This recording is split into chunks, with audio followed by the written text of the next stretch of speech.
Disease and immunity. Pathogens are disease causing microorganisms such as bacteria, fungi, virus. And there are two types of immunity known as active immunity and passive immunity. Moving towards the bacterial pathogen. Bacteria is unicellular, which means that bacteria is made up of one cell.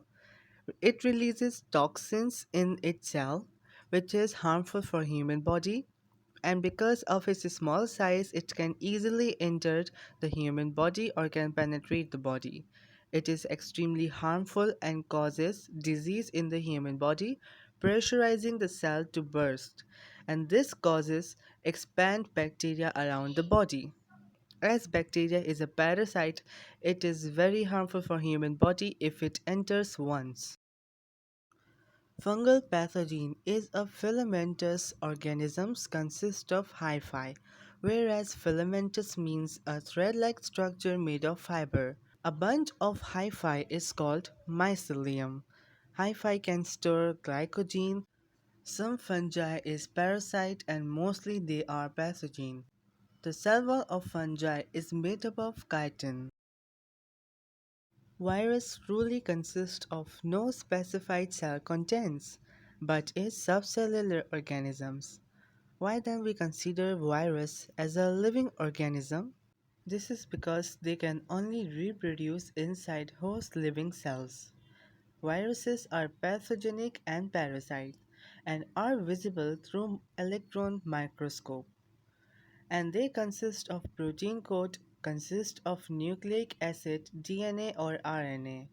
Some have DNA, others have RNA as genetic material, which consists of genetic information. The pathogens can transmit. There are two types of ways in which transmission is possible. In direct transmission, the pathogen passes directly from one host to another by transfer of body fluids such as blood or semen. In the indirect transmission, pathogen leaves the host and is carried out in some another uninfected individuals. There are many ways through which the skin and the body is safe from pathogen. Mechanical barrier such as skin is protecting the internal organs in the human body and preventing the infections from pathogen. If the skin is cut or grazed, it immediately heals.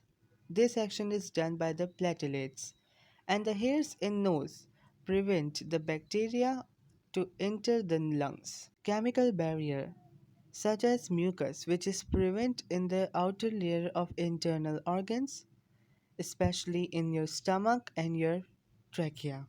Mucus absorbs the dust and bacteria, and the cilia moves it out of the body. Stomach acid means hydrochloric acid reacts in stomach to prevent infection from pathogen. Cells are phagocytes or white blood cells which produces antibodies so that antibodies can defeat the antigens of the pathogen. Now here are some essential information that all cells have proteins and outer substances projecting from their cell membrane. These are known as antigens and are specific to that type of cell. Lymphocytes or white blood cell have the ability to read the antigen on the surface of cells and recognize any that are foreign. It means that lymphocytes or white blood cell can determine any of the antigen which is not inside your body or comes from another. The terminology used here is foreign. They then make antibodies which are complementary shape to the antigens of the surface of the pathogenic cell. Here we can identify that for specific antigens, the specific antibodies are made. What is active immunity? Making antibodies and developing memory cells for future response to infection is known as active immunity.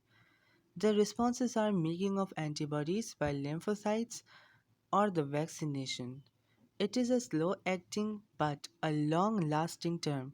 It means that it does not act immediately but it lasts for long.